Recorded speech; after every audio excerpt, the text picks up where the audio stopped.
Assalamualaikum warahmatallahi wabarakatuh. Kami dari kelompok 3 yang terdiri dari 5 orang, yaitu Jelita Tasyanian Cahya, Niko Mangratnasari, Rahmani Ananda Mutia Muas, Anissa Putri Cempaka, dan Irsandi Kibas. Di sini kami akan membahas tentang ragi tape. Oke, sebelum kita mulai ke pembahasan, ada baiknya kita simak dulu penjelasan singkat tentang apa itu tape. Tape adalah salah satu jenis olahan makanan asli khas Indonesia. Beberapa daerah yang terkenal dengan olahan tape adalah seperti Jawa Barat, Jawa Tengah, Jawa Timur, dan beberapa daerah lain. Tape merupakan makanan fermentasi yang dibuat dari makanan yang mengandung karbohidrat seperti singkong dan ketan. Nama tape didasarkan pada jenis bahan baku utama seperti tape singkong dan tape ketan. Tape banyak disukai oleh semua orang karena rasanya yang lembut, lezat, manis, dan juga ada rasa khas yang tidak ditemukan dari makanan lain. Karakteristik tape. Tape adalah jenis makanan yang termasuk dalam makanan fermentasi. Tape memiliki rasa yang sangat manis dan mengenyangkan. Selain itu, tape mengandung alkohol karena telah diolah dengan proses fermentasi.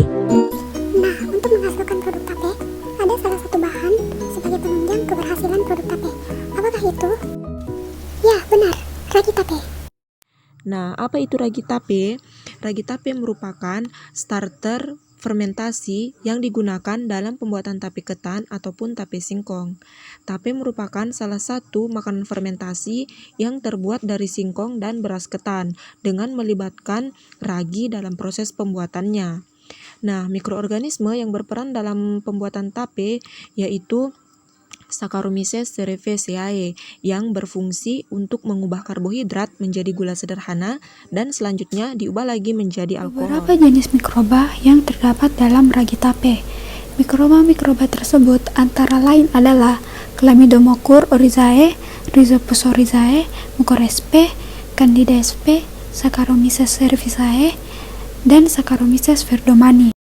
Ragi tape merupakan populasi campuran mikroba-mikroba yaitu pada genus Aspergillus, genus Saccharomyces, genus Candida, genus Hansnula, sedangkan bakterinya adalah Acetobacter. Nah, ragi mengandung mikoflora seperti kapang, kamir, dan bakteri yang berfungsi sebagai starter fermentasi. Kelompok-kelompok mikroorganisme tersebut bekerja sama dalam menghasilkan tape. Mikroorganisme dari kelompok kapang akan menghasilkan enzim-enzim amilolitik yang akan memecahkan amilum pada bahan dasar menjadi gula-gula yang lebih sederhana. Proses tersebut sering dinamakan sakarifikasi. Kemudian, kamir akan merubah sebagian gula-gula sederhana tersebut menjadi alkohol. Sedangkan bakteri akan mengubah alkohol menjadi cuka. Nah, dengan adanya bantuan mikroba-mikroba tersebut dalam proses fermentasi, akan menghasilkan produk akhir yaitu tape. Prosedur pembuatan ragi tape. Pertama, tepung beras ketan ditimbang masing-masing sebanyak 95 gram dan diberi perlakuan. Perlakuan yang diberikan ada 4. Yang pertama, A1B1 filtrat bawang putih 10 ml dan isolat tape 1 ml. Kedua, A1B2 filtrat bawang putih 10 ml dan isolat tape 5 ml. Yang ketiga, A2B1 kayu manis 5 ml dan isolat tape 1 ml. Keempat, A2B2 kayu manis 5 ml dan isolat tape 5 ml. Selanjutnya, diaduk hingga kalis sambil ditambahkan aquades. Selanjutnya, adonan dibentuk menjadi bulat agak pipih, kemudian diinkubasi pada suhu ruang selama beberapa hari dan dikeringkan di bawah sinar matahari. Terdapat beberapa rempah yang umumnya digunakan dalam pembuatan ragi. Penambahan rempah-rempah dalam pembuatan ragi tape berfungsi untuk mengatur pertumbuhan jasad renik yang ada pada ragi tape. Pada pembuatan ragi tape, ditambahkan bawang putih yang berfungsi sebagai zat antibakteri karena bawang putih mengandung minyak atsiri sebanyak 0,2% dan alisin. Selain bawang putih, terdapat rempah lain yang ditambahkan pada saat pembuatan ragi, yaitu kayu manis. Kayu manis memiliki warna kecoklatan serta memiliki aroma yang khas, sehingga dapat memberikan aroma pada ragi tape. Selain itu, kayu manis juga berfungsi untuk menghambat pertumbuhan mikroba dan dapat membunuh mikroba karena memiliki kandungan minyak asiri sebanyak 2,4%. Selanjutnya, yaitu tepung beras. Tepung beras merupakan salah satu alternatif bahan dasar dari tepung komposit dan terdiri atas karbohidrat, lemak, protein, mineral, dan vitamin.